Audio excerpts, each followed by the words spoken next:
in. That was really nice of her. You're very welcome. I'm glad we could come to an agreement that the goldfish flavor blasted are the supreme goldfish. Oh, we need to chat a little more on that. But anyway, it's good to see everyone here. Just want to give a quick shout out. If you would like to see this on the YouTube live viewing, why don't you go ahead and go to the College Life website. I believe it's collegelifedavis.com/recordings, but if it's not, someone's going to correct me sometime soon. So if you want to watch that over the YouTube live, go ahead. But Natalie, like, who are we? What's our mission statement? Like, what do we do? Yeah. I'll tell you a little something. So College Life is a Christian ministry whose aim is to take college-age people from all spiritual starting points and help them become complete and equipped agents of King Jesus. Woo! That's a nice one. That's a nice mission statement reading. Oh, thank you. And before we get into all the shenanigans for tonight, I just want to let everyone know that for tonight's activity, you will need art supplies. So get a piece of paper and some pens and pencils, anything that you make art with, grab it. If you're a sculptor, your finger paint, pottery wheel, whatever works for you. Right. Things you have on hand, right next to you probably. Perfect. And we're going to go ahead, we're going to go into our game for the night. Our game is called Answer and Question Time. This is nothing like Jeopardy, okay? This is so different. So we're going to have an answer that, Nat and I, we have prepared each other like questions and answers, and we're going to ask them to each other. So we're going to give an answer, and the person has to guess the question. Nothing like Jeopardy, though, like totally foreign concept. Nothing like that TV show that's been going on for like 60 plus years and has like really famous hosts. Nothing like that whatsoever. Okay, so we're gonna go ahead and start off this game. Yeah. So if you want to play with us, go ahead and chat in the comments. Okay, Natalie, this is my answer to you. So what do you think the question is? Well, okay. I do happen to be a big fan of Jimmy Fallon. I do know he hosts a late night. Yeah, I know him. I know him personally. We go pretty way back. I know he. Oh, you know Jim. Oh. But honestly, all those late night shows sound exactly the same to me. But I'm going to think that it is who is the host of Late Night with Jimmy Fallon. He does do that. He does a lot of stuff, actually. This could be so many questions, but I think we're good to reveal that. And yeah, folks, play along. I see who is Justin Timberlake's best friend. That's also true. That's a good question. I think we can reveal the actual question that this was for. Oh, my head's in the way. Yeah, that's him. That's Jim. Old Jim. Famous coffee mug. We go way back to, so many fun stories. Oh, so that was Tuffy. I'm glad you got it. Yeah. Met him when we were getting coffee, and he brought that mug that's on his desk. I was like, do you host something? He's like, yeah, it's called The Tonight Show. And now we just chat back and forth. It's a great relationship. I'm so happy for you. Yeah. I'm glad we have another common mutual friend. Yeah. All right. Well, let's see what the next one is. Okay, I came up with this one. So okay. let's you can figure this one out. I'm trying to determine whether or not this is like a personal question. Like, is this your favorite animal, or is this like, what is like the most common flightless bird? Like, I don't know what that could, like, I don't know which side to go toward. But I know you obviously like animals. For folks who don't know, she likes animals, an animal biology major, going to vet school. So I know you have some likability with animals. So you know of them. And so I'm trying to determine whether like this is like your favorite one, but I'm gonna say what I'm gonna say this is your favorite animal. That's going to be my final answer to the question. My Yeah, final question to the answer. you are very correct.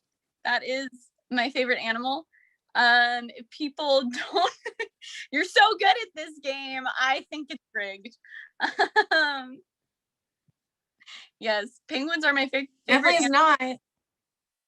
They cannot fly, and also single video I've seen of them is hilarious. And Happy Feet is also a masterpiece of a movie. So yeah, pretty sure it's a Golden Globe movie. Yeah, pretty famous. Happy Feet quality. I'm glad I got right. I was happy. Okay, I'm still happy. It didn't go away. I'm still happy about my win. But I think you're ready for my answer to you. 58. Oh man. I'll give you a hint. It's not how old I am. So I hope that helped. Good. I was gonna have some serious questions about that. I know when we were planning this and you were giving me questions, you said if I wanted to be troll, I could say how many times I've put gas in my car. And that would be a number. What's the number before 59? I could totally see that question. It's a troll.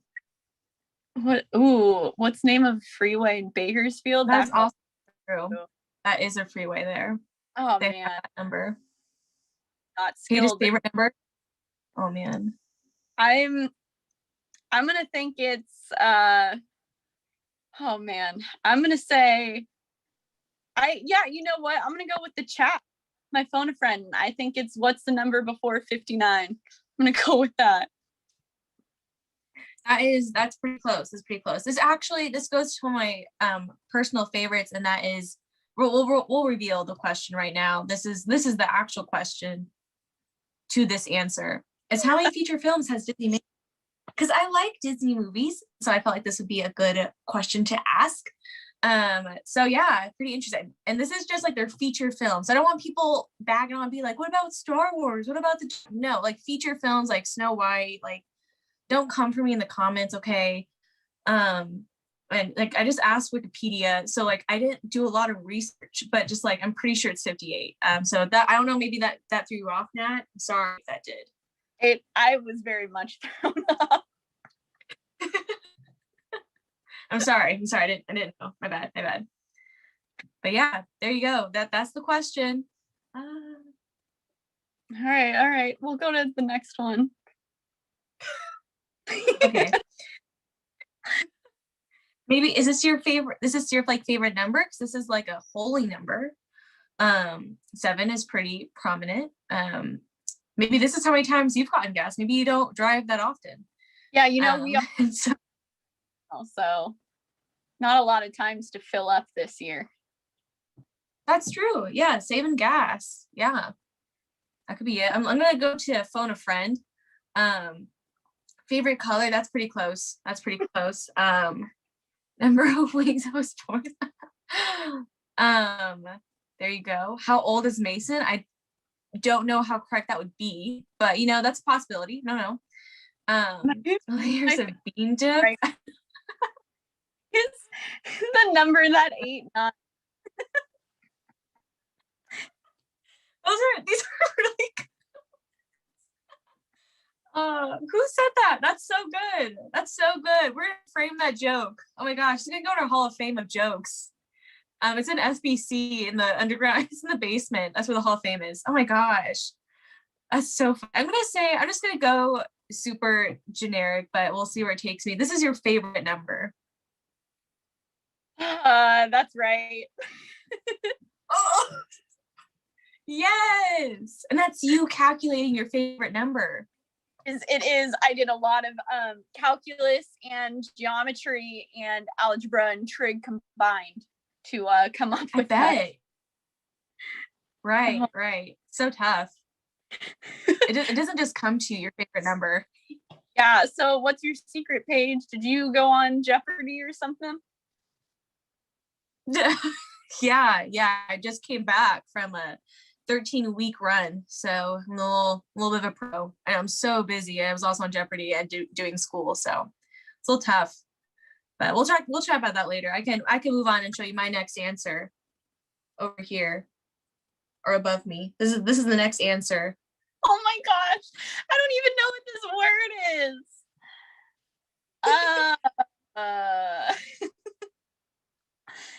I got distracted by slander in the chat for a second. So it's a study of something. Yeah. That's half points. Yeah. but it could be personal. It could be something that you want to study. I know you want to go into that medical field. One of the three. I don't know if I want to study this, but maybe.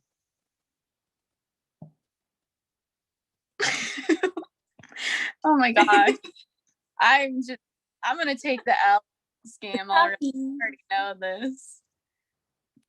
I'm gonna think it's a personal question. Maybe you did spelling bees as a kid and this was your winning word in the spelling bee. So I'm gonna go with yeah. You really gave me a story there. what is Paige's spelling bee championship word? Oh, that's really close. No, my word was onomatopoeia, but it's actually the study of mollusks, also known as snakes and not snakes, snails and slugs. One of my other favorite topics to study. I just want to be troll for a second. I'm surprised you didn't get it, like I know how much you love slugs. Because this isn't even a question. I don't even see a question mark. It's like penguins. It's penguins and then it's snails. Like they kind of go back and forth. So I get it. Oh man. I can see why that might be a little tough. I would personally got it snap, but I get it. Not a lot of people have an affinity for snails and slugs. Yeah, I don't teach their own. I'm not gonna treat snails in my career, so. Oh, weird. Yeah. I guess we can move on, but I just wanted to give it some appreciation. Oh, this is is this the basketball? Like this is where your team is? Is this where for you? I know you like basketball. There's a team in Sacramento. There is. Yeah, and Sacramento is close to us. So is this have you been to Sacramento? I'm sure you have. I never have. I hope you have. It's pretty close. You should go there. It's pretty cool. There's Old Town Sac. I'm gonna phone a friend. She said you like the Kings. Sorry, I'm waiting. Oh, the Dumpling House is there also. The last well, they also have it at the farmers market, but I'm gonna say this is where your favorite basketball team lives. They home there. They do the b-ball. Bounce the baskets. I am so glad you finally got one wrong. The Sacramento Kings are a basketball team, but they suck. It's all about those Boston Celtics for me. I decided to give you a history lesson. Oh, that's the capital. What? I thought it was Modesto. Okay. I really need to go more into the humanities. I love my STEM and mollusk study, but I need to go into more into what just capitals are. That's on me. Nice. That's cool. I hope we'll make a road trip there. But yeah, okay. So this is my next answer to you. Neon green. Okay. I feel like this has to be personal. Maybe. I feel like your favorite color or least favorite color, or maybe it's your favorite neon color, your least neon, the worst color of a car. I didn't even know a car could be this Actually I park next to a neon green car a lot, but that's not what I guess I don't want to give too much away, but it's not related to cars. I'll give you that one. Didn't mean to rig my own round, but give too many hints. See. Yeah, I'm gonna go with, what is your least favorite color? Because I can't see any neon color being anyone's favorite. Those are too bright. Right. I agree too. So that's very close. The question is, once it shows up, this is the most hated nail polish color. Like, why would you want your nails to look like that? I don't get it. I don't want to try to understand it. So that was the question to my answer. That's fair. That's fair. I'm gonna take that as a win, just because I haven't gotten one. That's a win. That's a win in my book. That's for sure a win. That's a really good win. Yeah, I'm gonna take the dub on that one, just to finally say that. Yeah. All right. Take it. Take the. Let's see if you can answer my final question answer. Like where you live right now, or is this like the? Okay, I know you had a bike. I feel like we might overcomplicate this one. You had a bike. You had a capital question last time. So is this like the bike capital of the world, or is this just like super simple? You're like, oh, I live here, like Davis, or is like this where you go to school? What is one of the most sustainable schools in the world?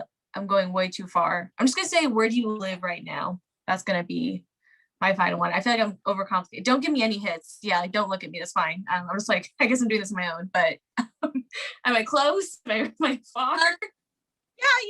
Yeah. You're close. You're close, but not totally correct.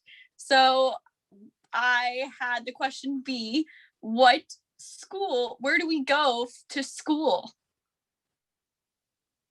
I think I said one of those. I think I said school. I did give like 17 answers though, so I feel like that might not be as fair. Oh, I'm gonna write this in Jeopardy, bid the amount answer, but right. I just like write at like day. I guess that would be as fair. Wow. Yeah. I think out of the two of us, Paige is the one that's gonna go on Jeopardy and actually make something of herself. I think this has taught me a lot about myself and about Paige as well, but most importantly, I would be terrible on any game show involving questions and answers. I think this also just like highlights how troll I can be. So like I feel like fair match. I think it ends up being tied. So I would say that's a pretty good way to go. And end this good game, but good game, good play, good GG. match. I'll shake on that. GG. Yes. Well, as we go into our speaker for today, we want to remind y'all once again, if you have any art supplies, like we mentioned, like any sculpting materials, if you have a place that you can weld glass or any type of like metal, definitely bring that out, heat up the oven.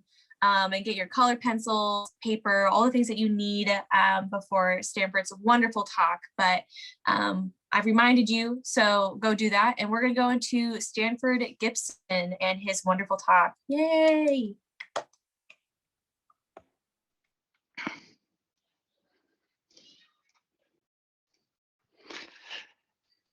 Hey there, my name's Stanford. I'm one of the regular teachers here at College Life. And COVID's been long, and my kids have started to cope in strange ways, mainly by adopting weird pets. We've been getting some new pets in the Gibson household. Last week, my oldest daughter got a leopard gecko, something that maybe Paige would study in Molology, but by the expanded definition. And the friends were, for some reason that escapes me, getting rid of this pet. Maybe it's because the way you care for a leopard gecko is you take the crickets and you put them in a jar with vitamins, and then you shake the jar, and then you put the crickets in with the leopard gecko, and then carnage ensues. Just fun for the whole family. No, I mean that. My whole family just loves this. It's getting dark here in the late days of COVID. But for the most outlandish Gibson pet, you're just going to have to tune into Quarantine Corner on the podcast tomorrow, because I promise you, things are getting weird. But anytime you invite new creatures into your family, it kind of startles you into the realization that we don't all experience the same sense data. Humans only collect a subset of the sense data that's available. Take dogs, for example. Dogs smell and hear things that you never will, but they only have the physical equipment to see 2 colors, which translates to a total spectrum of about 2.5 colors. They don't see a lot of colors. Humans, on the other hand, we see 3 distinct colors, but we can combine those. And the combinations, that starts to increase exponentially, so we can see the 9 hues of the rainbow and then a bunch of intermediate states. Now, compared to dogs, that's pretty impressive. It can make us feel like our eyes are pretty reliable. In fact, we can get so dependent on our visual sense data that we can start to believe that our eyes process reality without remainder. Sight is such a miraculous way to experience God's world that we can actually forget it only provides partial access to reality. But a little experience with biodiversity, doesn't matter if that's in the classroom or a walk in the woods or in the growing collection of desk pecks on my 6th graders Zoom table, it can shake us out of that pretty quickly. So 3 colors seems like a win for Team Human. That's pretty impressive. But our eyes are actually pretty pedestrian compared to other seers God made. Take, for example, the butterflies. Butterflies can see 5 distinct colors. That means they have 2 basic colors we can't see. And then when you start making combinations of those, it starts to grow exponentially. There's this multitude of combinations we just don't have access to, which means that this color that we see here, next slide, it looks yellow to us, just monochrome yellow, which is lovely enough. And I would give this flower a bouquet of them to my wife and feel pretty proud of myself. But it's not remotely the full story. These flowers are actually complex landing pads designed to guide pollinating Lepidoptera who see things that are in the real world that we just don't have the equipment to process. Our senses are impressive. They're so impressive that we can forget that sense data are partial, that reality is way bigger than we see. Which brings us to the book of Revelation. You see, Revelation is a sensual book, and I just mean that in the literal form of the word. It just means that that John might be using a string of letters to create this art form, but those words are not meant to just be read. He's trying to evoke images and sounds, even smells and feelings in some places. Revelation isn't a book you read. It's a book you hear, see, smell, and imagine. And Revelation chapter 1 opens with just freaking sensory overload. John opens this apocalyptic work with a picture, but it's a picture that's too information dense to be contained by an image.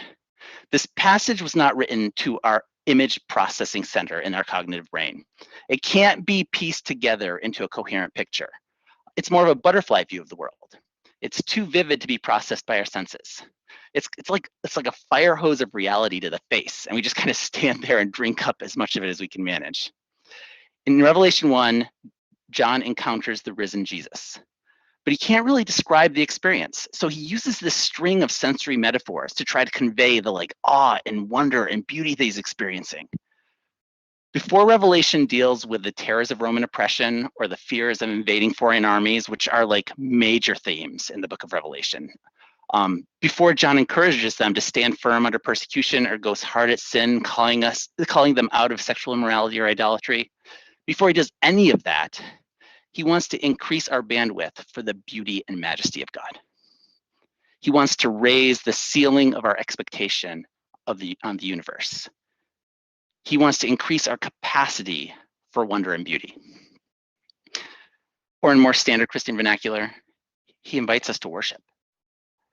So have you ever taken a picture of something amazing and think, I can't wait to put this on InstaTalk or Snapface.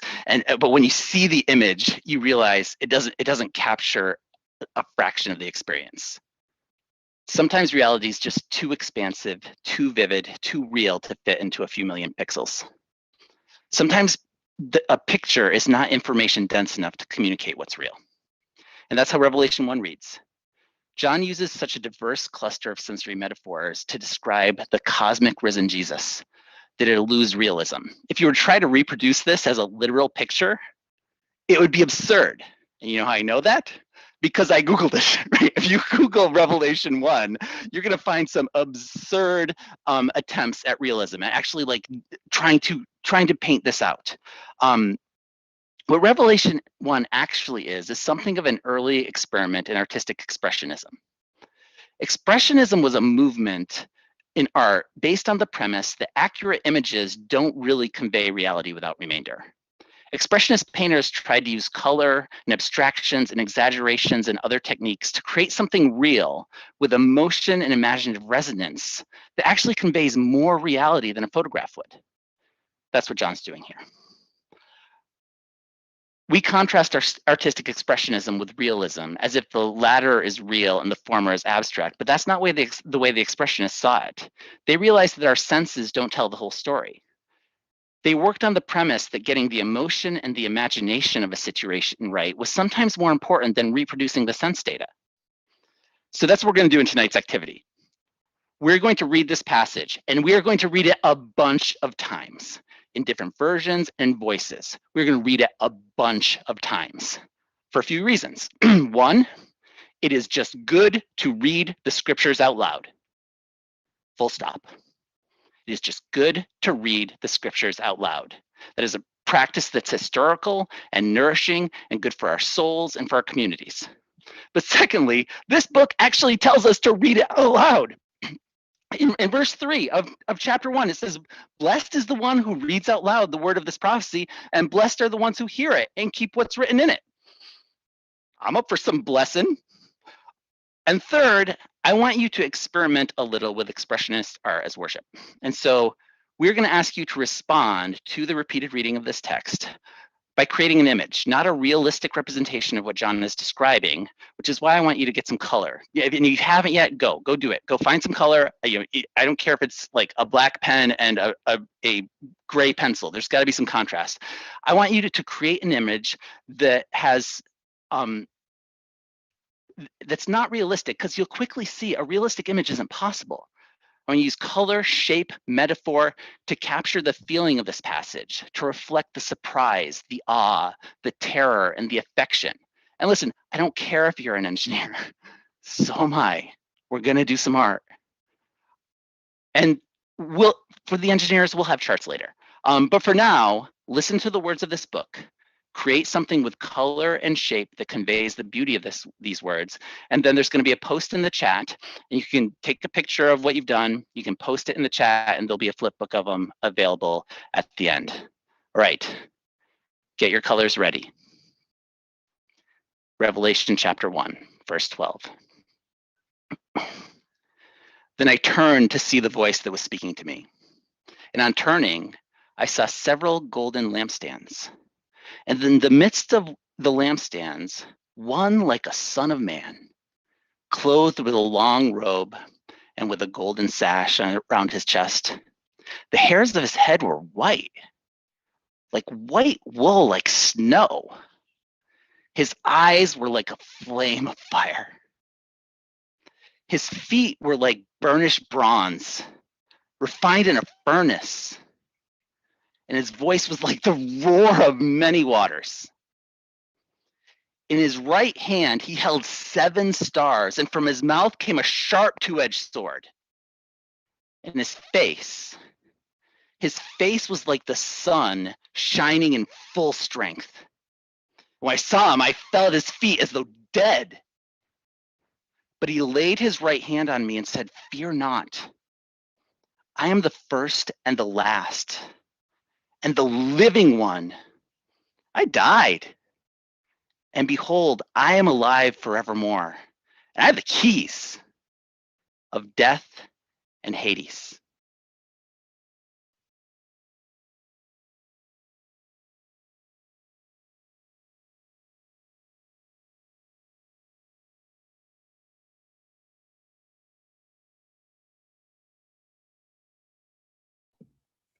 Revelation 1, 12 through 18. I turned around to see the voice that was speaking to me. And when I turned, I saw 7 golden lampstands. And among the lampstands was someone like a son of man, dressed in a robe reaching down to his feet, and with a golden sash around his chest. The hair on his head was white like wool, as white as snow, and his eyes were like blazing fire. His feet were like bronze glowing in a furnace, and his voice was like the sound of rushing waters. In his right hand he held 7 stars, and coming out of his mouth was a sharp, double-edged sword. His face was like the sun shining in all its brilliance. When I saw him, I fell at his feet, as though dead. Then he placed his right hand on me and said, "Do not be afraid. I am the first and the last. I am the living one. I was dead, and now look, I am alive forever and ever, and I hold the keys of death and Hades."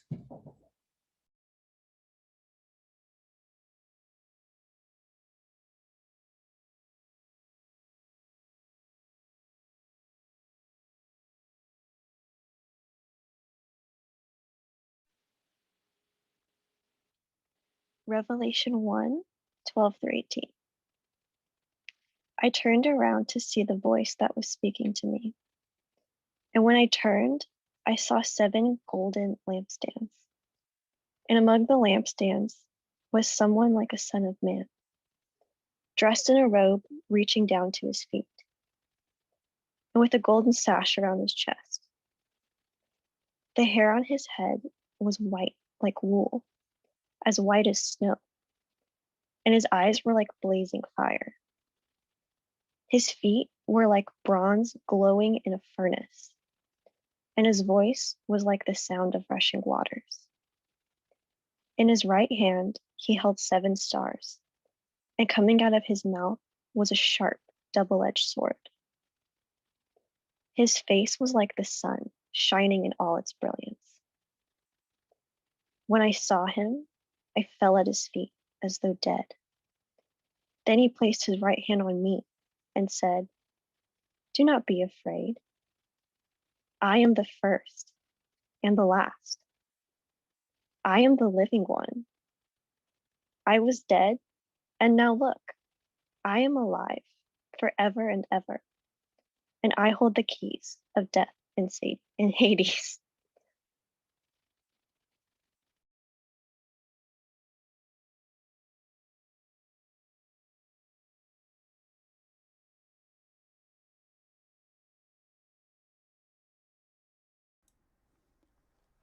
Revelation 1, 12 through 18. Then I turned to see the voice that was speaking to me. And on turning, I saw 7 golden lampstands. And in the midst of the lampstands, one like a son of man, clothed with a long robe and with a golden sash around his chest. The hairs of his head were white, like white wool, like snow. His eyes were like a flame of fire. His feet were like burnished bronze, refined in a furnace, and his voice was like the roar of many waters. In his right hand he held 7 stars.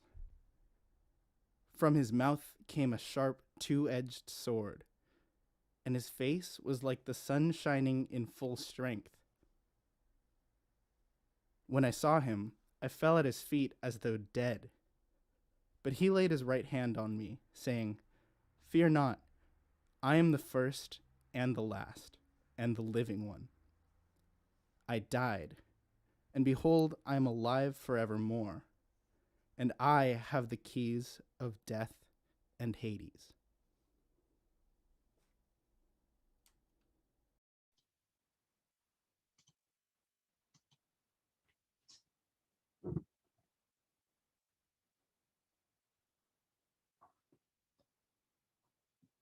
Then I turned to see the voice that was speaking to me. And on turning, I saw 7 golden lampstands. And in the midst of the lampstands, one like the son of man, clothed with a long robe and with a golden sash around his chest. The hairs of his head were white, like white wool, like snow. His eyes were like a flame of fire. His feet were like burnished bronze, refined in a furnace, and his voice was like the roar of many waters. In his right hand he held 7 stars. From his mouth came a sharp two-edged sword, and his face was like the sun shining in full strength. When I saw him, I fell at his feet as though dead. But he laid his right hand on me, saying, "Fear not, I am the first and the last, and the living one.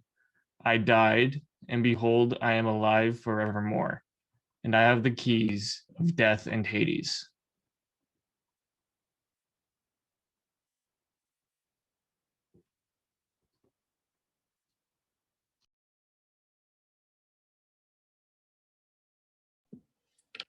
Revelation 1, 12 through 18.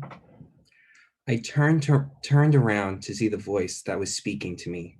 And when I turned, I saw 7 golden lampstands.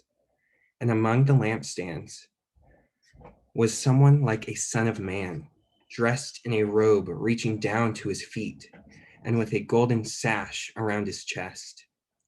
The hair on his head was white like wool, as white as snow, and his eyes were like blazing fire. His feet were like bronze glowing in a furnace, and his voice was like the sound of rushing waters. In his right hand he held 7 stars, and coming out of his mouth was a sharp, double-edged sword. His face was like the sun, shining in all its brilliance. When I saw him, I fell at his feet, as though dead, and he placed his right hand on me and said, "Do not be afraid. I am the first and the last. I am the living one. I was dead, and now look, I am alive forever and ever, and I hold the keys of death and Hades."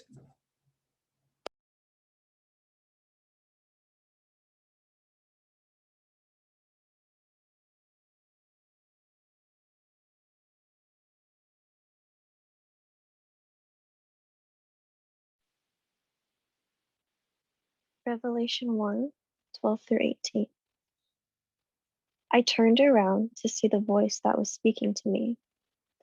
And when I turned, I saw 7 golden lampstands.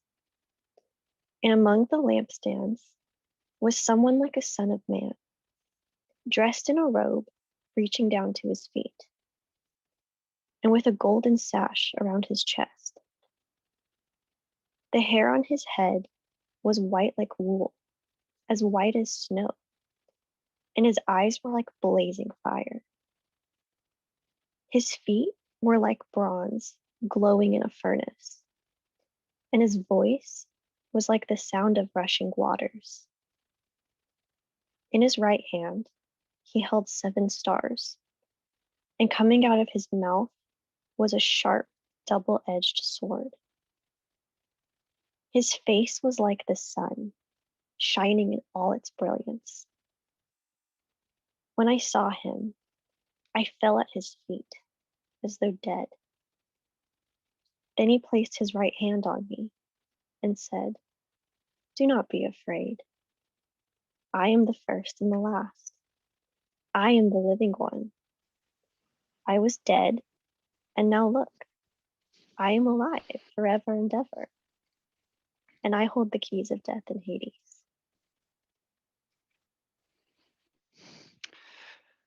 So go ahead and post those when you get to it. So I love my job. Most of you know I just love my job. But it's not actually my favorite job I ever had.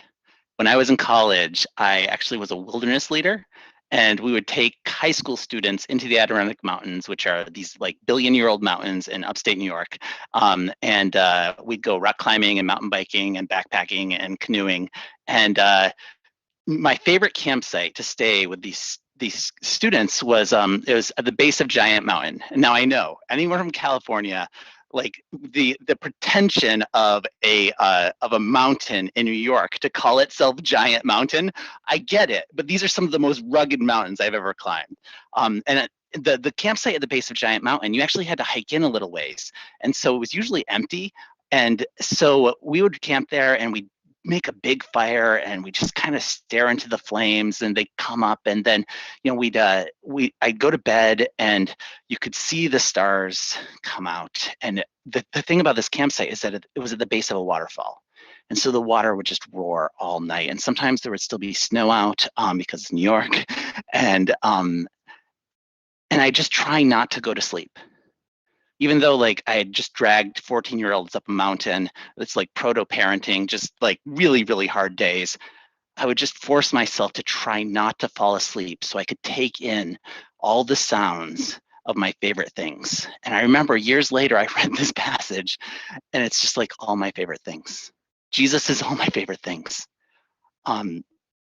So let me wrap up here with, or let me kind of go into the content here. There's two big ideas here that I want you to see.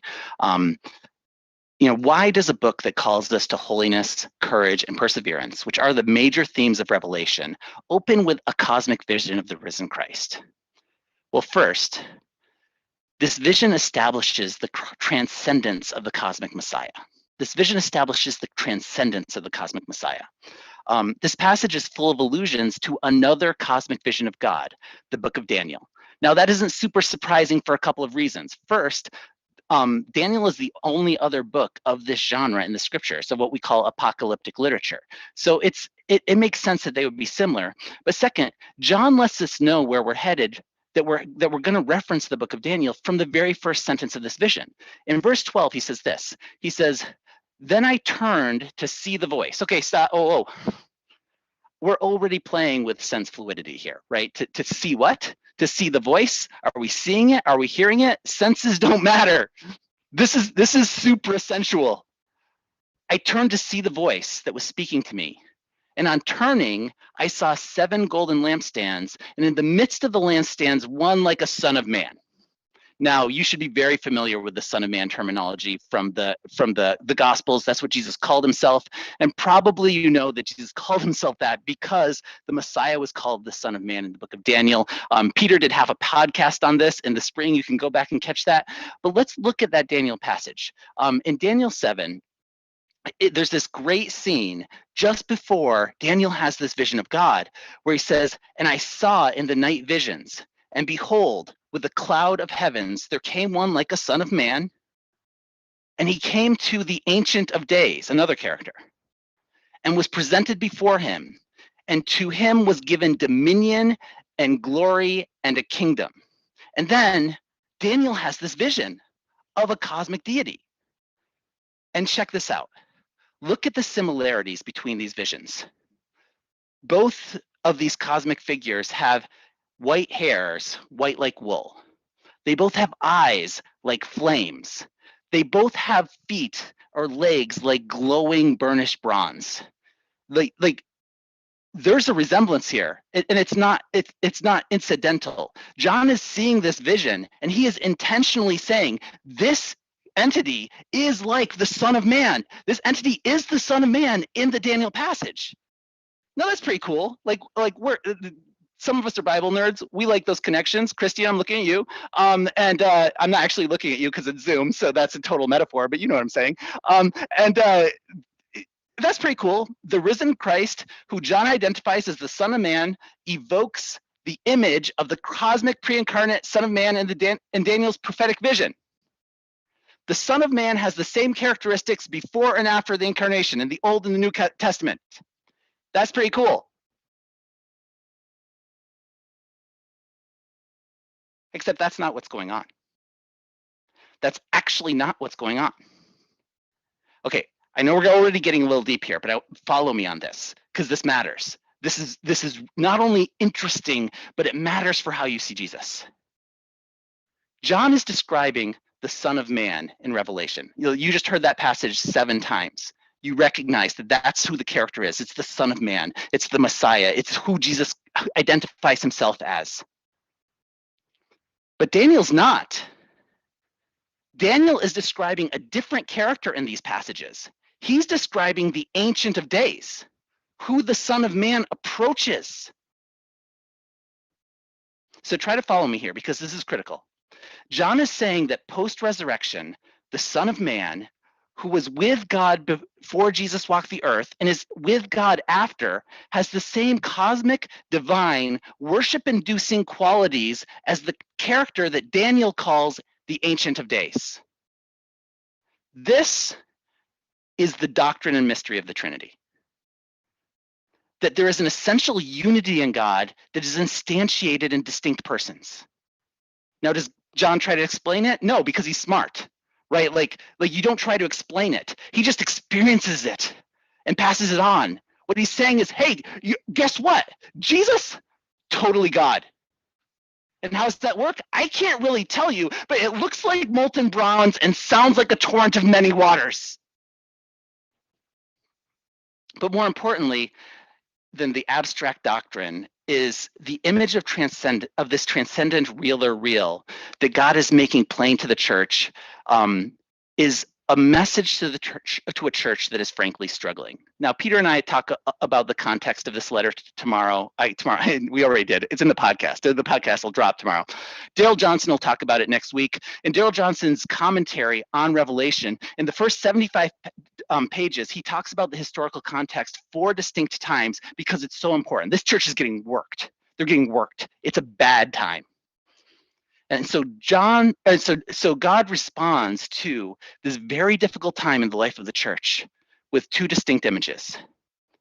This vision establishes this transcendence of the cosmic Messiah.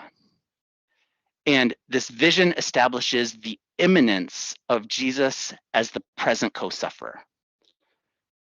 God is both completely other and completely holy and completely awe-inducing, but also like just right there. You see, we get this wild cosmic image where we get this wild cosmic image, but let's ask one of the W questions. Where does John see Daniel's vision of the Ancient of, where does John see this? Daniel's vision of the Ancient of Days, that was in the clouds. It was like far away. He said, and in the clouds, the Ancient of Days, the Son of Man came to the Ancient of Days. But where's John's vision? Is it somewhere in space? Maybe an alternate universe, a long time ago in a galaxy far, far away? No, look at verse 12 again. Where does this happen? Then I turned to see the voice that was speaking to me. And on turning, I saw 7 golden lampstands. Those are the churches. It becomes very clear later on that these 7 golden lampstands are the churches, the local embodied communities of faith that Nick talked about last week. And in the midst of the lampstands was one like the Son of Man. This is no longer going on in the clouds. This is not an atmospheric phenomenon. There's no stratus Jesus here or cumulonimbus Jesus. This is Jesus in the midst of his suffering church. And then what happens next is the book moves to the individual letters to each church. And Peter and I walk through all those letters tomorrow. And what Jesus does, he gives direct counsel on how to move forward during this difficult time. Except we never totally leave this transcendent image of Christ. What Jesus does is he works in these cosmic characteristics from chapter 1 into the first line of each letter to these individual embodied communities. Here's how it works. There are 7 characteristics here. Now, what Daryl Johnson points out is that these characteristics have a pretty interesting chiastic structure. What you have is, oh, that didn't work, huh? What you have is the head and the face, the eyes and the mouth, the hands and the feet. All of these come together pointing to the voice. But what happens next in Revelation? Well, Jesus writes these 7 micro epistles to the 7 churches, which are the lampstands. And look what he does. The first line, the premise of each of these letters, these letters are pretty harsh. They're pretty hard. But the first line comes from some characteristic of this cosmic vision of Christ. Jesus doesn't just tell them what to do. He starts each message of encouragement and correction with some aspect of his character that is going to fuel them to actually do the difficult things that are ahead of them.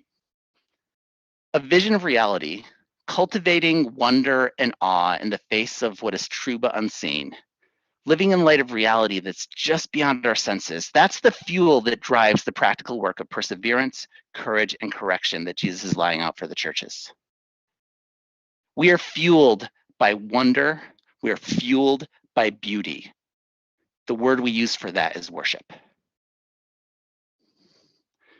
And this transition between the vision and the letters is even more stark. And I'll wrap up with this, because this transition on the importance of filling your imagination with awe and wonder and beauty, with this image of the transcendent but immanent Jesus, one who is completely other and beyond, yet right there with us.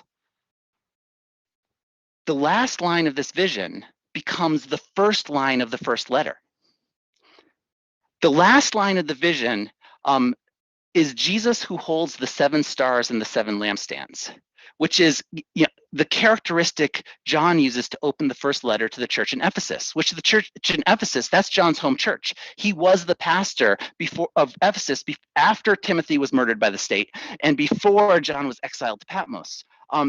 And he says, the words of him who holds the 7 stars in his right hand and who walks among the 7 lampstands.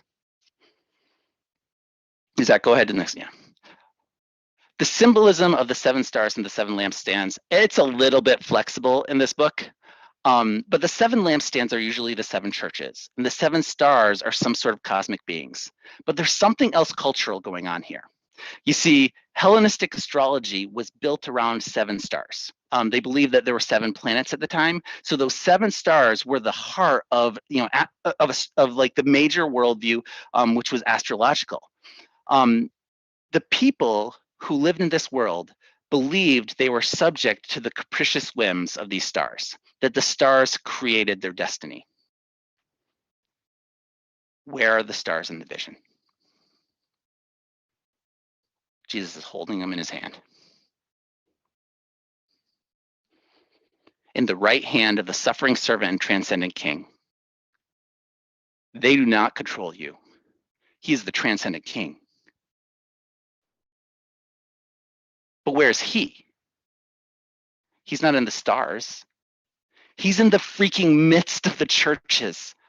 Or in this verse, he draws, it's an image from the pre-fall garden in Genesis, walking among the suffering churches. He is walking among the churches, totally immanent, totally accessible. Jesus is saying the stars don't determine your future. Cosmic whim and caprice are not your lords. Now, this does not mean terrible things won't happen to them or to you. This is a book that's full of terrible things that happen to faithful people. But it is a reality check. The cosmic transcendent king, who also suffered the violence voluntarily of our broken world and is in the midst of it and is with us there.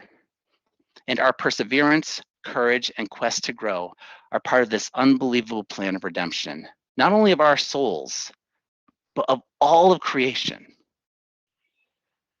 Welcome to the world of Revelation, which at its core is fundamentally an invitation to reality.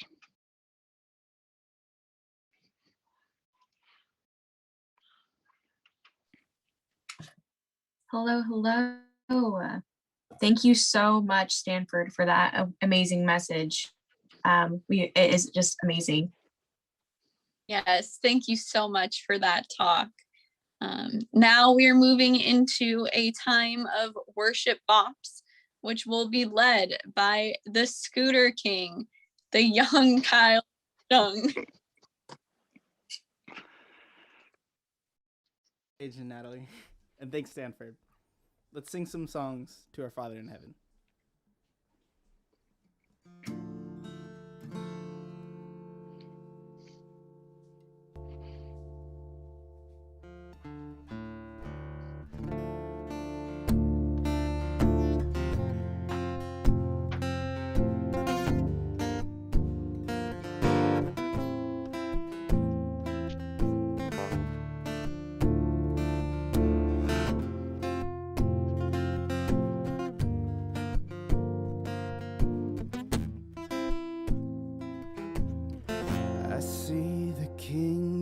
glory, coming on the clouds with fire. The whole earth Shakes. The whole earth shakes.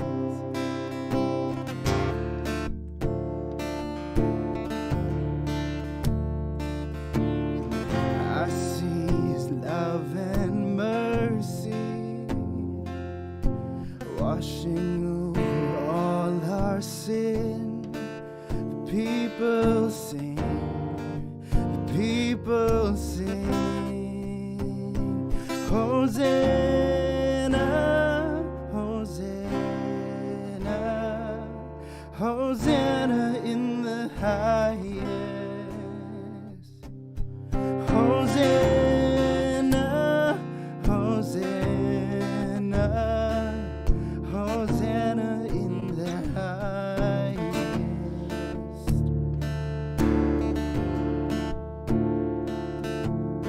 I see a generation rising up to take their place with selfless faith, with selfless faith. I see a new revival stirring as we pray and seek. We're on our knees, we're on our knees. Hosanna, Hosanna, Hosanna in the highest. Hosanna, Hosanna, Hosanna in the highest.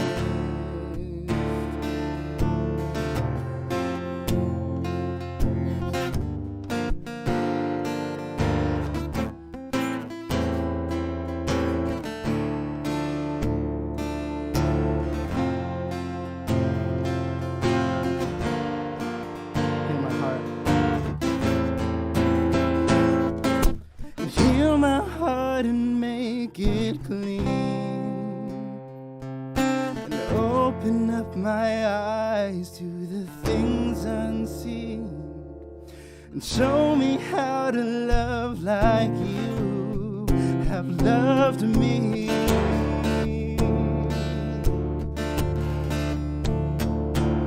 And break my heart for what breaks yours. Everything I am for your kingdom's cause. As I walk from earth into eternity.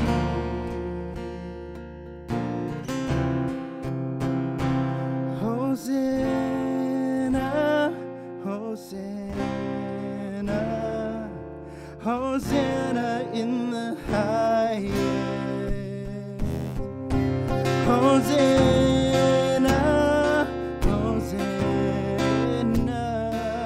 Hosanna in the highest. Hosanna, Hosanna, Hosanna in the highest. Hosanna, Hosanna, Hosanna in the highest.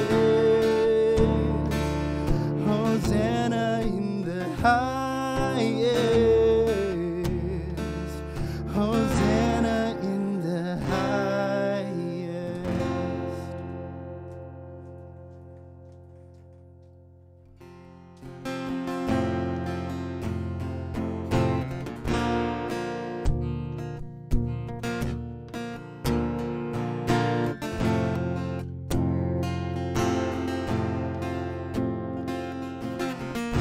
Give me your heart, give me your song, sing with all your might. Come to the fountain, you can be satisfied. There is a peace, there is a love, you can get lost inside. Come to the fountain, let me hear you testify. In into the wild canyons of youth. Oh, there's a love to fall into. Weightless we'll dance like kids on the moon.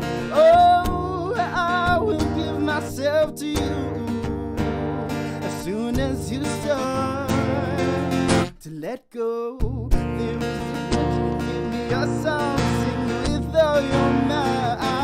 Come to the fountain, you can be satisfied. There is a peace, there is a love, you can get lost inside.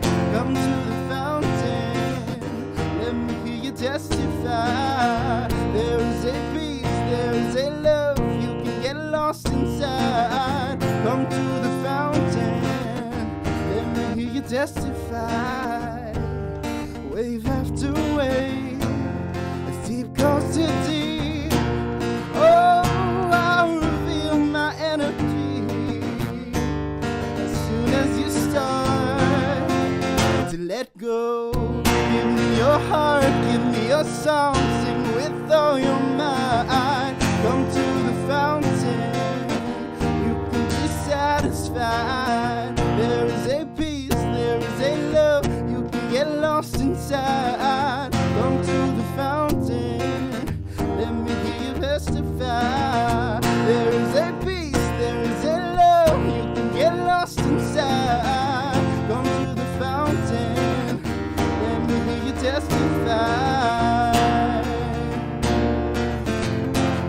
Mist on the mountain, rising from the ground. There's no denying beauty makes a sound. We can't escape it, there's no way down. Mist on the mountain, rising all around.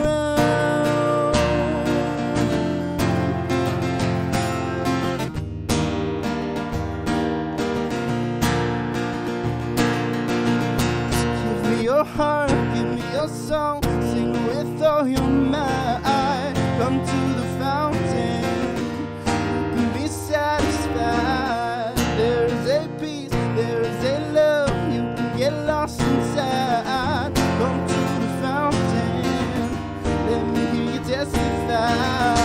There is a peace, there is a love, you can get lost inside. Come to the fountain, let me hear you testify.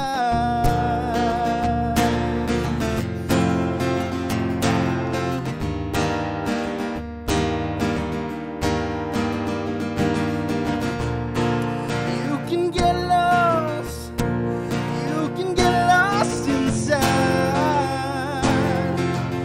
Let me hear you testify.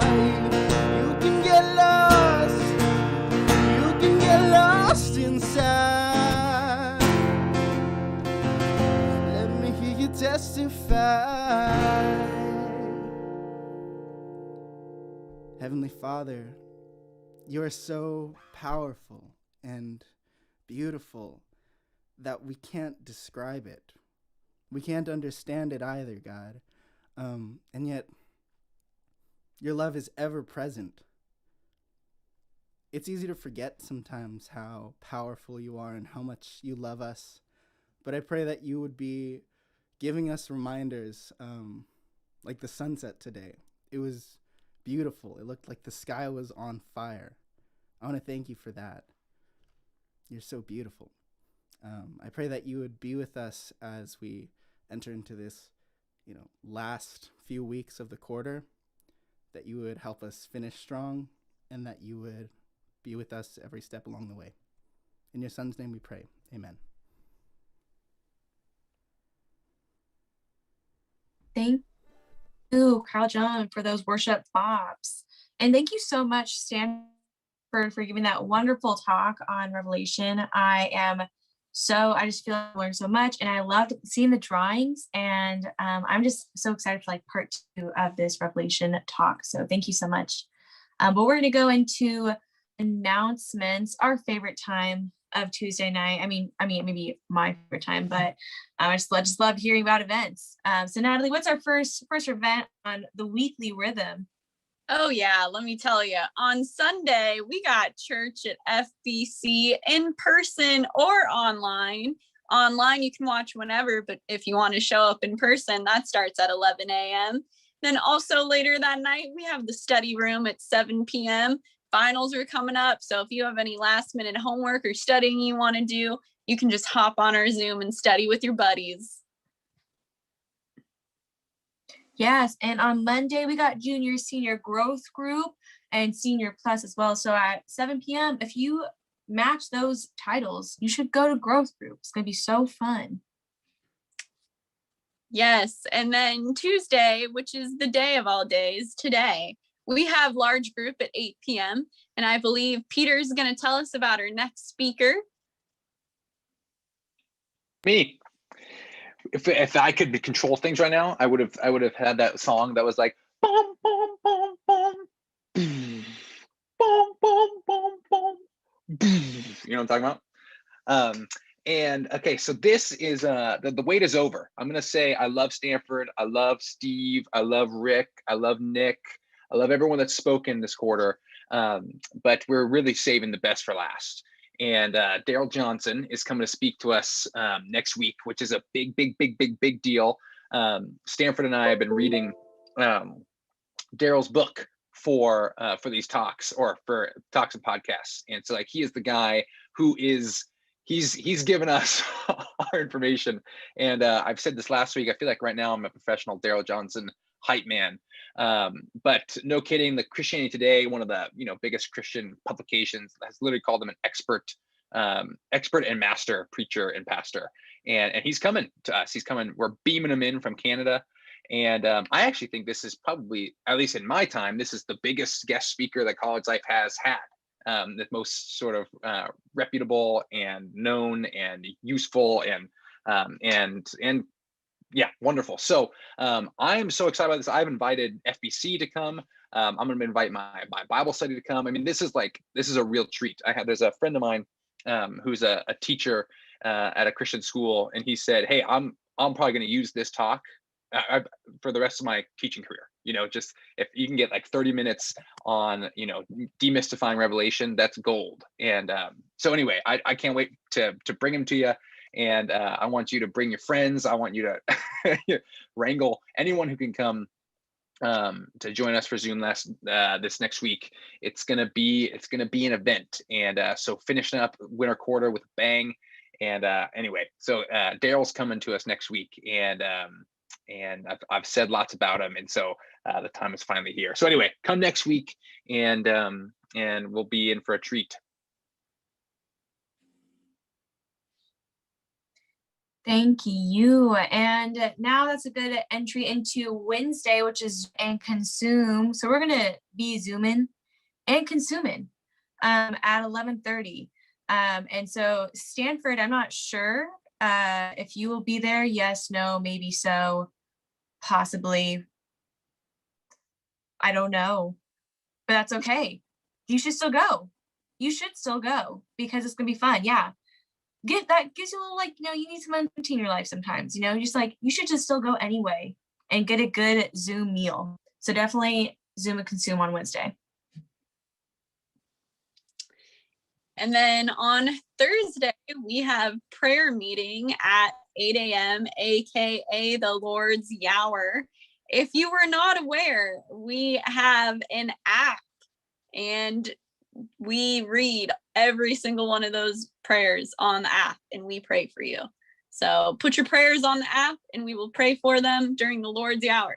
Also on Thursday, we have sophomore and freshman growth group separately, but both at 8 p.m., not 8 a.m. And if you fit into one of those categories, I want to know that your square was on the Zoom. Yeah, and then Friday, it's a really special time. I'm just gonna maybe kind of slow down until we hit that big climax of at 7:30 we have Minecraft night. Okay, mining away. Anyone remember that catchy tune?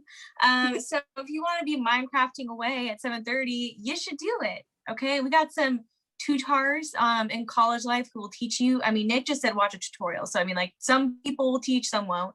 But definitely, if you don't know about Minecraft and you want to play, you should be there at 7:30. So definitely hit that up.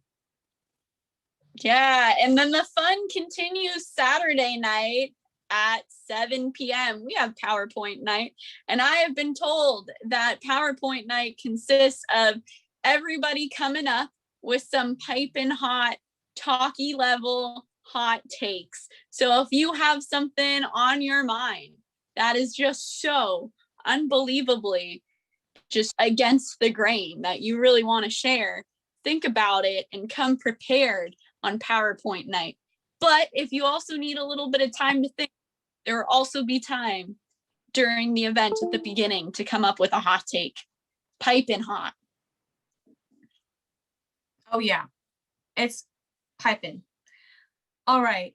Well, now we're going to go and kind of talk about the newsletter. So if you haven't signed up for the newsletter, what do you mean? I think your email, like your inbox, needs one more email per week, dude. So definitely scan that QR code and sign up for the newsletter. Yes, they are untimely. I tried to send it at certain times. So you might get one at 9 a.m. You might get it at 10:47 p.m.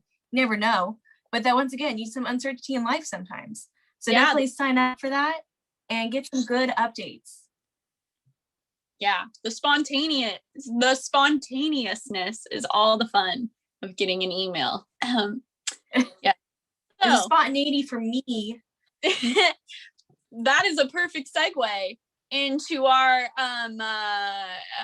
roast, our little compliment roast. So let's battle it out and compliment our friends in college life, right, Paige? We got Michael Let's Son. go. All right, are you ready for this? Oh, Big Mike. The biggest roast of your life. It is the vast amount of nicknames for me. Let me tell you. Ooh, tell him. Oh yeah, tell him. First, Ooh, Oh, Big Kyle, Mike. Woo. he's got so many names. yeah, let me tell you something. We got Big Mike, we got Yeah. Mike, we got biggest of the mics, we got Bit Mike. There are just too many. Pick a name. I can't even count that high. Ooh. Let me tell Infinity nicknames. more. Let me tell you some more. Do it. The talent at animations for me. He draws good. Woo. Woo! Art. And last but Got it. certainly not least, it is being the biggest of the biggest big mics for me. In a nice way. Woo. Oh Yeah. man, dude, you told him.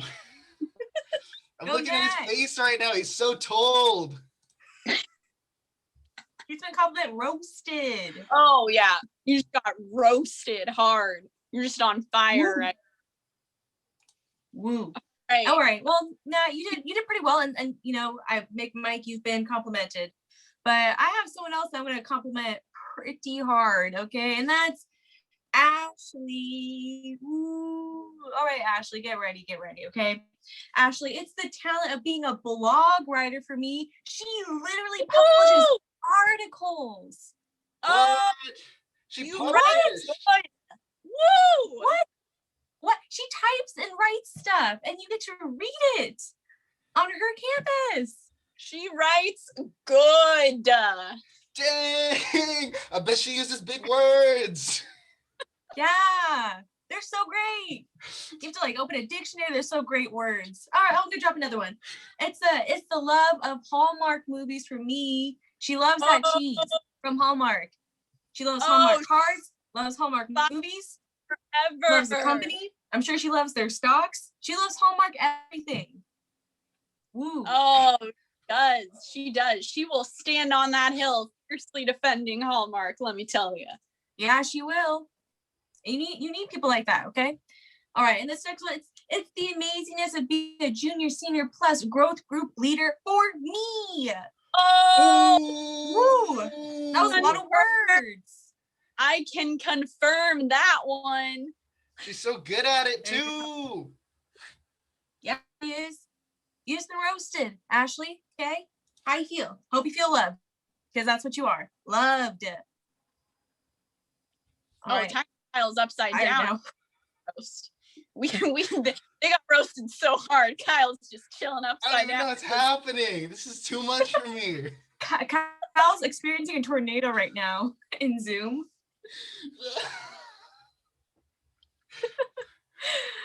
All right. Well, we've had a lot of fun, y'all. I hope y'all had fun being compliment roasted, Mike and Ashley. All right, now we got the meme of the day. Paige, you want to tell us a little something about this one you cooked up? Yeah, I put it in the pot and now it's here. This is the meme. It's a little bit of an encouraging PowerPoint night, which you should go to, and also makes us pause and reflect. This is the next week will be the last Tuesday night. So just kind of like ponder on that. Be a little sad, but be a little glad and get some glad. You might need trash bags, I don't know. So please enjoy this meme, and we hope to see you next Tuesday, okay, for our last Tuesday night of the quarter with Daryl Johnson. Have a wonderful night, everyone. Bye. Bye.